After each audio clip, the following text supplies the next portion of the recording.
di channel saya ini saya akan membantu adik-adik di rumah dalam belajar kimia.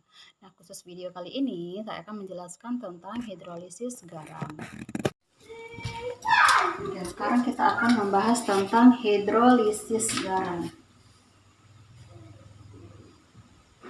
Nah, hidrolisis garam ini merupakan reaksi penguraian garam menjadi kation dan anion.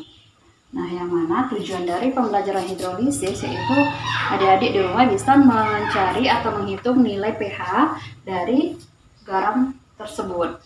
Nah, sebelum menghitung pH, kita harus membahas dulu tentang jenis-jenis dari hidrolisis. Yang pertama, itu ada namanya hidrolisis sebagian.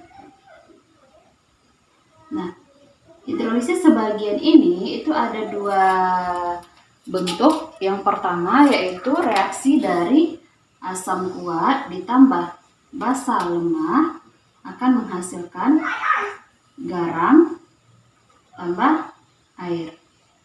Nah, di sini asamnya kuat, maka garam yang terbentuk itu akan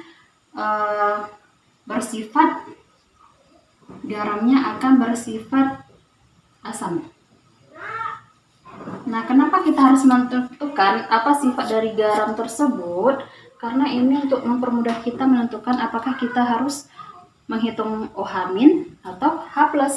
Kalau garamnya bersifat asam, maka kita akan menghitung H+.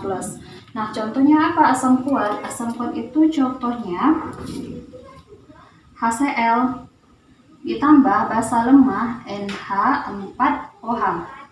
Nah, di sini HCl merupakan contoh dari asam kuat ditambah NH4OH akan menghasilkan NH4Cl tambah H2O. Nah, garam yang terbentuk ini adalah NH4Cl, yang mana NH4Cl ini sifatnya adalah asam. Maka kita akan mencari H+. Nah, rumus H+ akar dari Kw per Kb dikali molaritas garam, berarti molaritas ini dikali valensi dari si basa. Nah, Kw per Kb kali Mg kali F. Nah, Fi. Nah, ini merupakan untuk menghitung H+ dari si garam karena sifatnya merupakan asam. Nah, baru bisa dicari pH. pH sama dengan min log konsentrasi dari si H+. Nah, ini merupakan kasus yang pertama dari hidrolisis sebagian.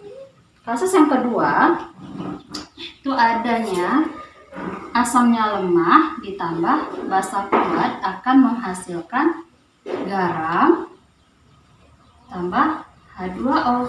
Nah, di sini basanya yang kuat, maka garamnya ini terbentuk pasti garam yang bersifat basa. Nah, contohnya asam lemah yaitu CH3COOH ditambah NaOH akan menghasilkan CH3COONa tambah H2O. Nah, di sini ini merupakan garamnya bersifat basa karena garam ini terbentuk dari asam lemah ditambah basa yang kuat. Maka sifat basa ini akan mendominasi dari sifat garam yang terbentuk, yaitu garamnya bersifat basa. Karena garam ini basa, maka akan kita cari OH-. OH- sama dengan akar dari Kw per Ka dikali molar garam dikali valensi. Nah, dapat OH- baru dicari POH sama dengan min log konsentrasi OH-.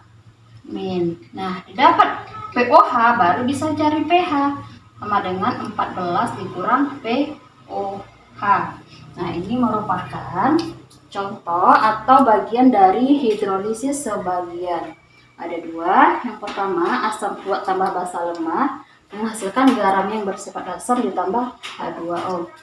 Kedua, asam lemah tambah basa kuat menghasilkan garam yang bersifat basa, sehingga kita akan cari OH-, dapat OH-, cari POH, baru pH. Nah, yang kedua, adanya hidrolisis total.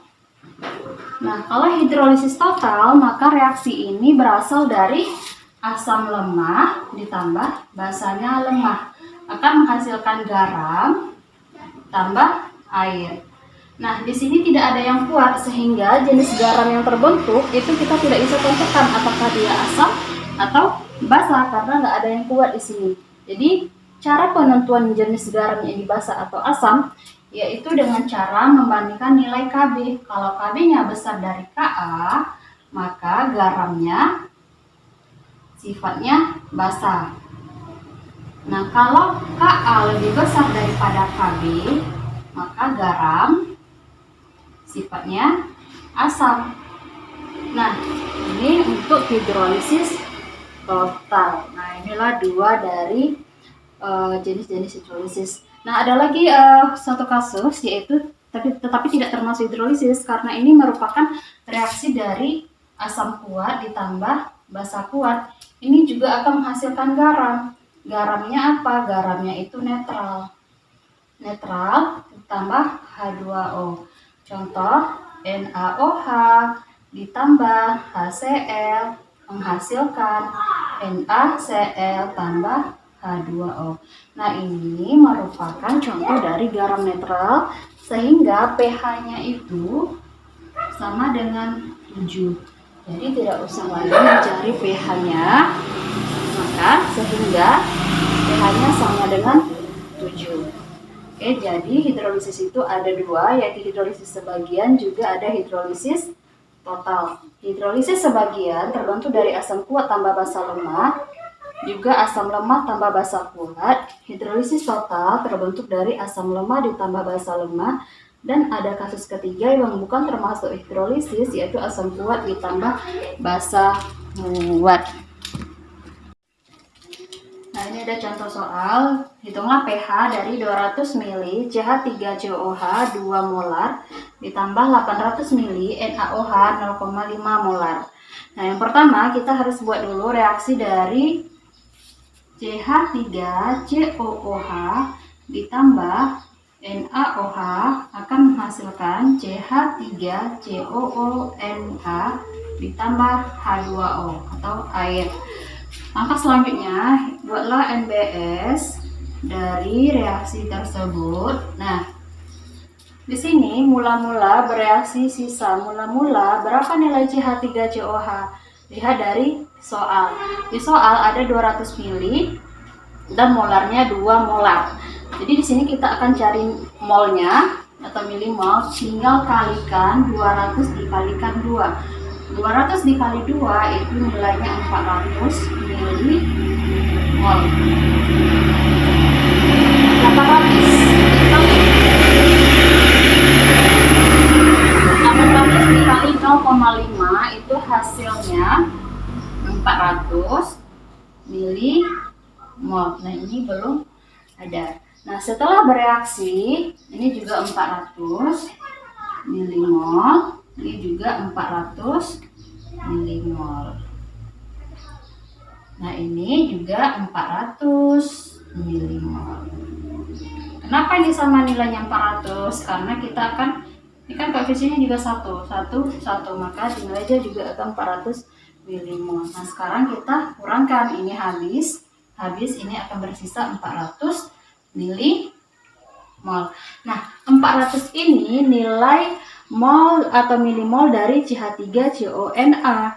CH3CONA ini merupakan garam yang bersifat basa. Maka terlebih dahulu kita akan mencari OH- dari si garam tersebut. Kw per Ka dikali molaritas dikali valensi. Nah, ini molaritas, ini merupakan milimol. Milimol ini adalah nilai M. M sama dengan 400 milimol. Sementara kita butuhnya di sini tuh molar. Maka cari dulu nilai M, yaitu N per V total.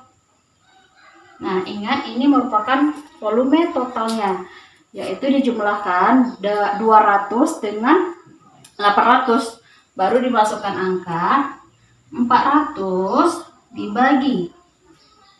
Volume totalnya pertama ada 200 dan di sini 800 menjadi 1000. Nah, coret atas bawah dua nolnya, tinggal 4/10. Nah, 4/10 itu merupakan 4 kali 10 pangkat min 1. Nah, sekarang tinggal masukkan ke angka. Akar dari nilai KW 10 pangkat min 14 per nilai KA diketahui. Ya, KA-nya 10 pangkat min 5. Nilai KA 10 pangkat min 5 dikali 4 kali 10 pangkat min 1 dikali 1. 10 pangkat min 14 dikali 4 itu 4 kali 10 pangkat min 15. Karena kalau perkalian pangkatnya dijumlahkan, min 14 ditambah min 1 menghasilkan min 15 per 10 pangkat min 5. Nah, kalau pembagian pangkatnya tinggal dikurang, ini menjadi akar dari 4 kali 10 pangkat min 10. Nah, tinggal ditarik akar. Akar dari 2 itu 2 kali 10 pangkat min 5.